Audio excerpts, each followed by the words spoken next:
पश्चिम बंगाल सरकार का शपथ ग्रहण कार्यक्रम शेड्यूल तय हो गया है। बंगाल में 9 मई को नई सरकार का शपथ ग्रहण समारोह होगा। बताया जा रहा है कि परेड ग्राउंड में कार्यक्रम होगा। इससे पहले 8 मई को दोपहर करीब 3 बजे के बाद बीजेपी विधायक दल की बैठक होगी, जिसमें नेता का चयन किया जाएगा। सरकार गठन की प्रक्रिया को आगे बढ़ाने के लिए बीजेपी ने केंद्रीय गृह मंत्री अमित शाह को केंद्रीय पर्यवेक्षक और ओडिशा के मुख्यमंत्री मोहन चरण मांझी को सह पर्यवेक्षक नियुक्त किया है।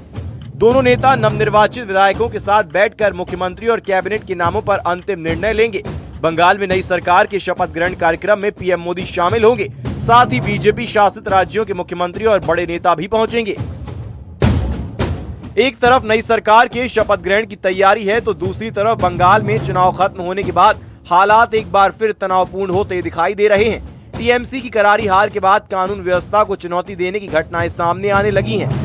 कोलकाता में एक बीजेपी कार्यकर्ता की हत्या ने सियासी पारा चढ़ा दिया है। बीजेपी ने सीधे तौर पर टीएमसी पर हिंसा भड़काने का आरोप लगाया है और इसे लोकतंत्र पर हमला बताया है। पश्चिम बंगाल में पोस्ट पोल हिंसा की आशंका को लेकर आधी रात में हाई लेवल बैठक हुई। इस बैठक में स्पष्ट संदेश दिया गया है कि हिंसा बिल्कुल बर्दाश्त नहीं होगी। पुलिस, बीएसएफ और सीआरपीएफ को सख्त निर्देश दिए गए हैं कि हालात बिगड़ने से पहले ही काबू किया जाए। जीरो वायलेंस सुनिश्चित करने के लिए अब जमीन पर एक्शन शुरू हो चुका है। लिया जाएगा, एक्शन लिया जाएगा। अभी पहले जो जेसीबी का मतलब जो घटना हुई है उसको पहले कंटेन करेंगे। पुलिस का फॉलोअप एक्शन होगा।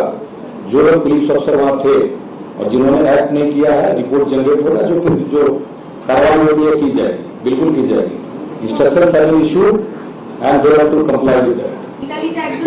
এটা মর্ডার হচ্ছে, এটা ইন্টারগ্রাম ডায়ালগ মতন আছে, কোনো পলিটিক্যাল কানেকশন নেই। কোন অ্যারেস্ট एक तरह अरेस्ट হয়েছে, ওখানে আরো নাম পাওয়া গেছে। হ্যাঁ, ডিটেইল হয়েছে। दक्षिण 24 परगना में टीएमसी के दफ्तर पर पुलिस ने छापेमारी करके धारदार हथियार बरामद किए हैं। गुटियारी शरीफ के नारायणपुर में टीएमसी के दफ्तर से हथियार बरामद हुए हैं। 9 धारदार हथियार पुलिस ने बरामद किए हैं। बीजेपी नेता लॉकेट चटर्जी ने आरोप लगाया कि ये हिंसा टीएमसी के कार्यकर्ता कर रहे हैं। नहीं, देखिए जो भी चल रहा है हम लोग बात कर रहे हैं सबके साथ। कोई भी हिंसा बर्दाश्त पश्चिम बंगाल में नहीं होगा। 2021 में जो पोस्ट पोल वायलेंस हुआ था वो कभी रिपीटेशन नहीं होगा। ये भारतीय जनता पार्टी है, इसका चरित्र अलग है, इसका विचारधारा भी अलग है। तो पुलिस को भी बोला गया है कि इसको स्ट्रिक्ट एक्शन लेने के लिए हमारा कार्यकर्ता होगा, ये भी स्ट्रिक्ट एक्शन होगा। बंगाल में जब से नतीजे आए हैं तब से हिंसा का दौर देखने को मिला है। अब देखना होगा कब तक इस पर लगाम लगती है। Bureau report, news 18।